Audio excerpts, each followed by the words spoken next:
and welcome. I'm Mod Prime.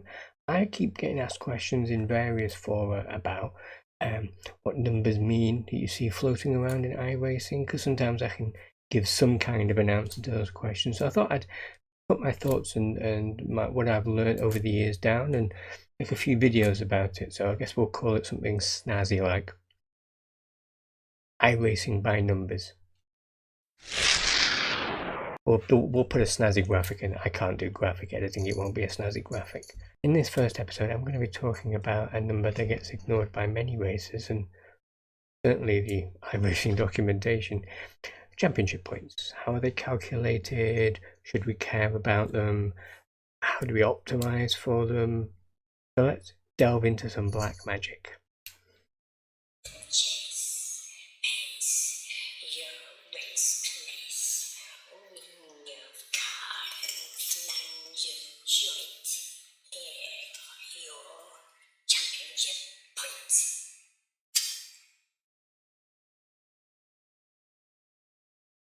Okay, Magnificent, calm down. It may seem like voodoo or witchcraft how those numbers are assigned to you, but there is definitely method in the madness. So let's see what we can sort of pull out of these numbers. First of all, some parts of this is well documented and easy to find in places on the iRating website. So we will talk about them, we'll try and keep that brief, but not until we ask the big questions. Why should we care? Maybe you like the extra element of like a championship and thinking about how to maximize your points in any given race and have that sort of extra element of strategy. I'm not here to claim it is important. I mean, this is a hobby after all, but it is one way of approaching a hobby.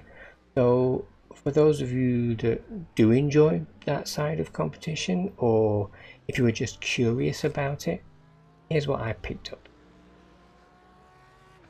At the start of each season, iRacing divides the non-rookie membership up into 10 divisions. This is done based on your iRating at the end of the last season, and it is split evenly.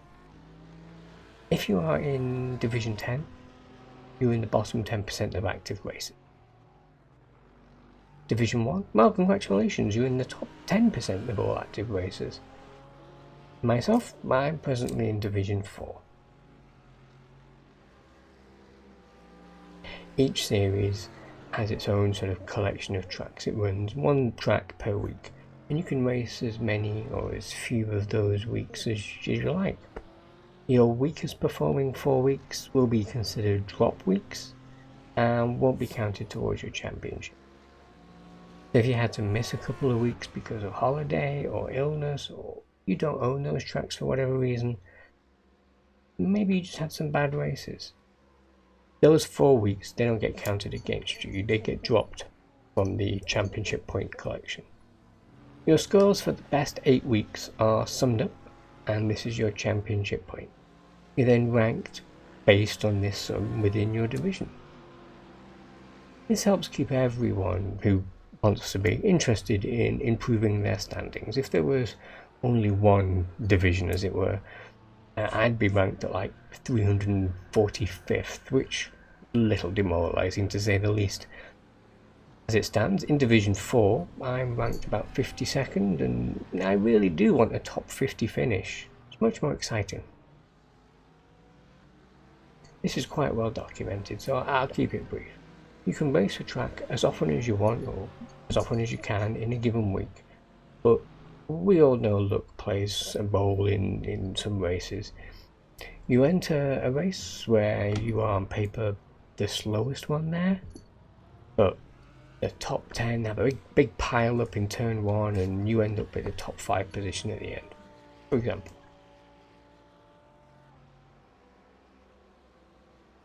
It would be a little unfair if you could just keep running races until you got an amazing result and have iRacing just keep that value. It would disadvantage the large number of people that can only do 1 or 2 races a week due to family or work, or because they are also running GT3, GT4, F3, GTE, and trying to keep up with the next endurance race. As such, iRacing averages your top 25%, rounded up. So if you do 3 races, well, 3 over 4 is 0.75, so you just round that up. So iRacing averages your 1 performance, your best performance.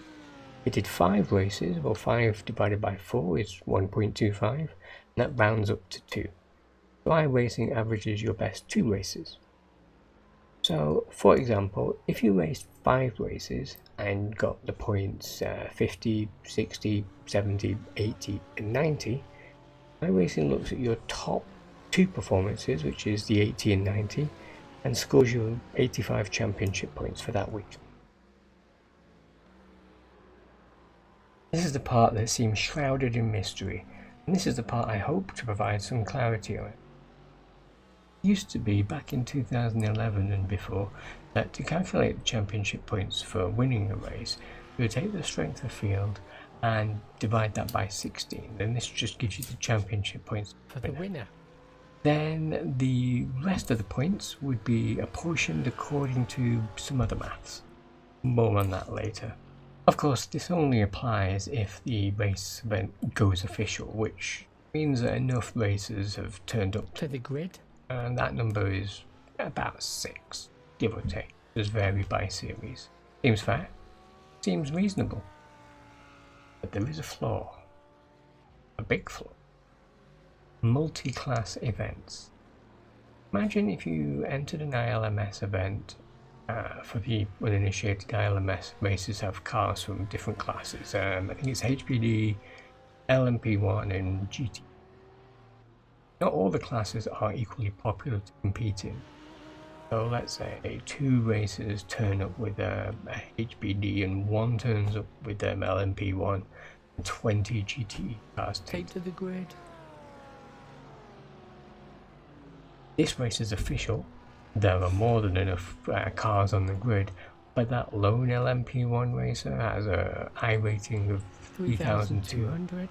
So assuming they finish enough of the race to score points, they're on course to earning 200 championship points.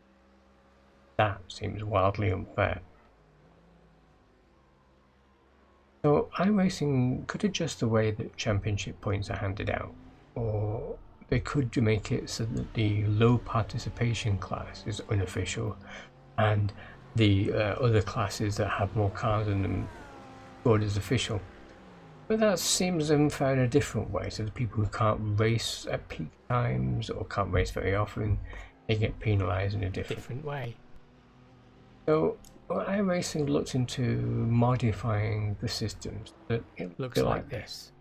Instead of just doing the strength of field divided by 16, you then multiply that number by n over n plus 1. Don't panic. N is just the number of people who take to the grid. So if 4 people take to the grid, it'll be 4 over 5. If 20 people take to the grid, it'll be 20 over 21. More people that take to the grid, the less the strength of field divided by 16 part that gets sort of modified. So n divided by n plus 1, just a fraction. Think of it like a percentage of the championship point value, the SOF over 16 part. So in English, it reads that the championship points for winning have a maximum value of SOF over 16. The actual given championship points is a percentage of this, based on the field size. So the simple case of one person on the grid, that class, and they have 3,200 iRating, the 3,200 divided by 16 is 200. But you modify this by 1 over 1 plus 1 is 2. 1 over 2 is half, is 50%. 50% of 200 is 100 points. So that's what you'd get. That's simple enough. And people in low participation classes still earn championship points in these cases.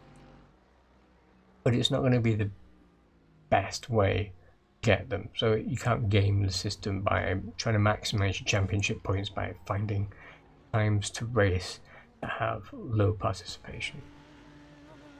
iRacing also decided to add a little bit on top of this, since it used to be that a field of 19 racers with a strength of field of 1600 were able to win 100 championship points, but now they would only win 95% of this, which is 95.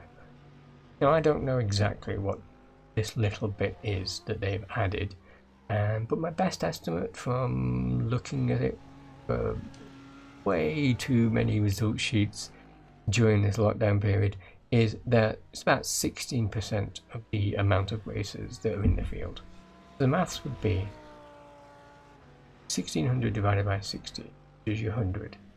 Multiply that by 25 over 26, 96%. And then you take 16% of 25, the number of races, which is 4. 96 plus 4 is 100, and that's how many championship points will be given for that race. And this is a reasonable approximation, and for relatively normal races, this method works. We'll just take a look here at some of these actual results that I've taken. Now, the biggest edge cases are going to be small field. You'll notice that if you find a race with only one driver in it for that class and it goes official, championship points that they get is not going to be half of the expected value. And at some point between 2011 and now, iRacing made a modification that affects small field sizes particularly and reduces that end championship point value even further. I haven't quite worked that out.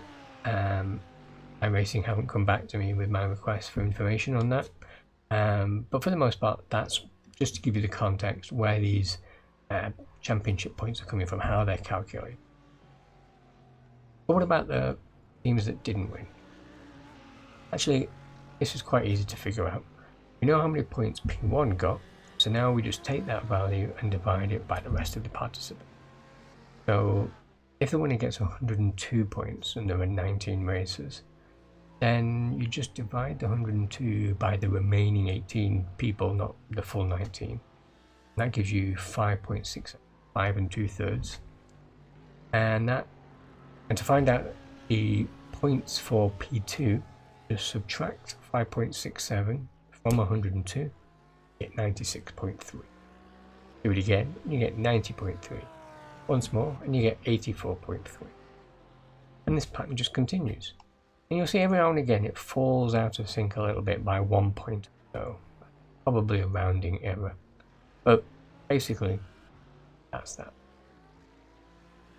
So maybe you're in a race and you want to know if it's worth overtaking a guy with regards to championship points. Well, you can't go running these kind of calculations in your head while also sticking to your line and looking for opportunities to pass.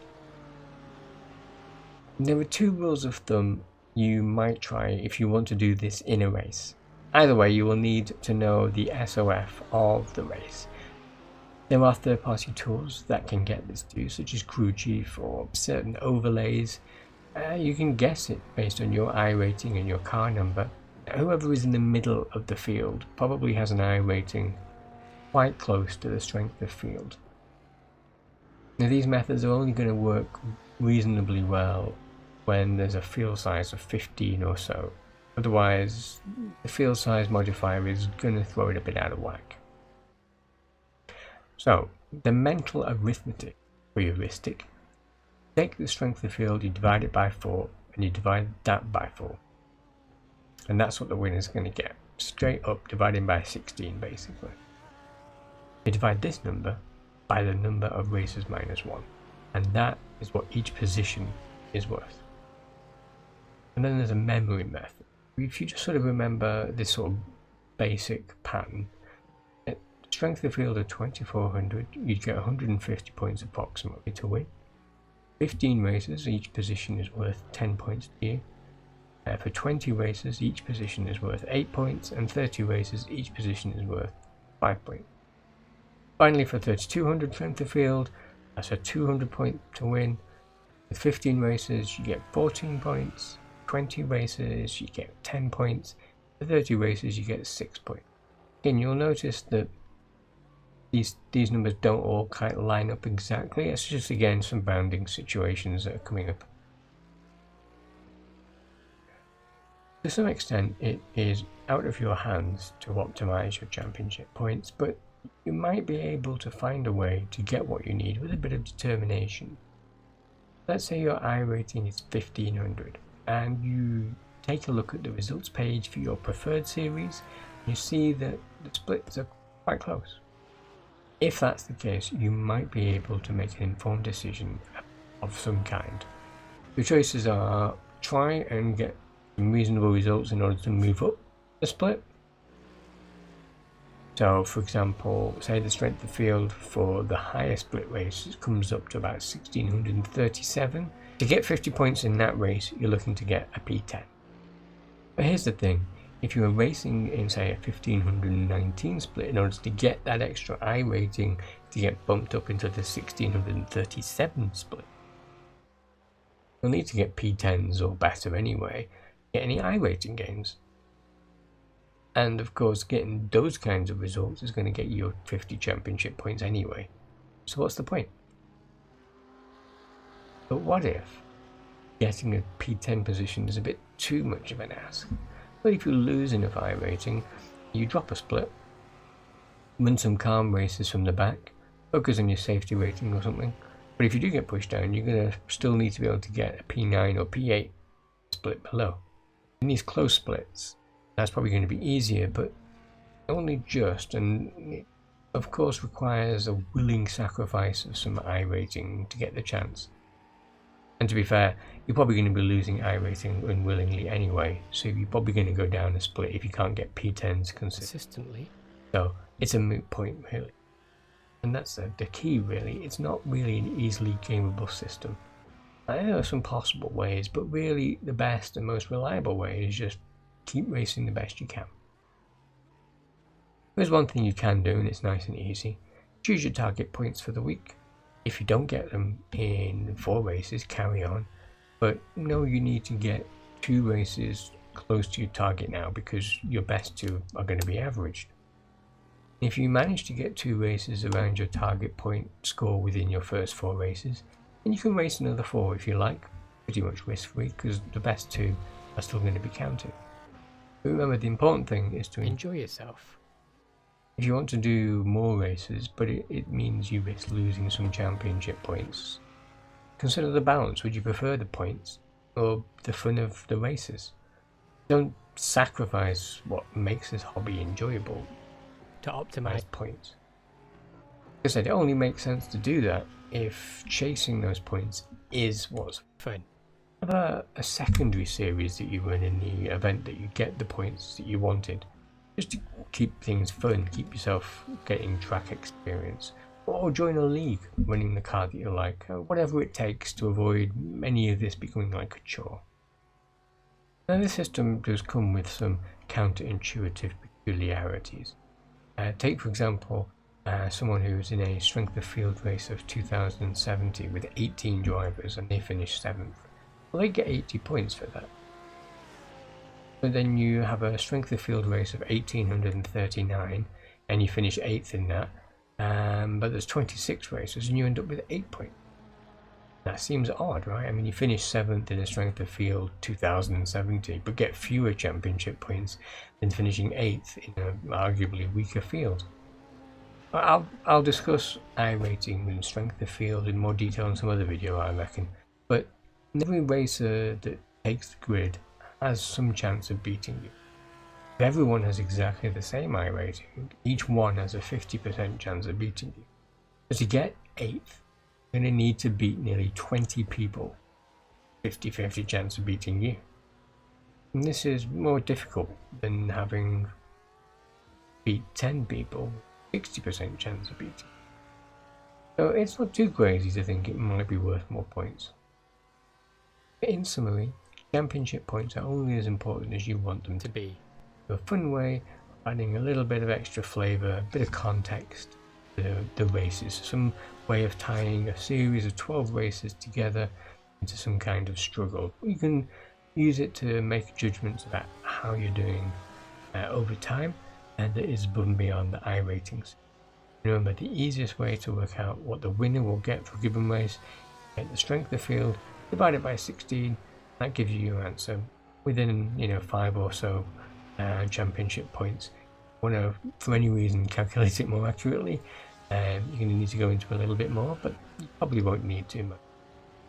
So I hope that was useful to you. I know that a lot of people have found these numbers a little bit confusing as to where they're coming from, so hopefully this demystifies that sort of for you now, and you don't need to worry about some evil witch pulling out numbers from a hat.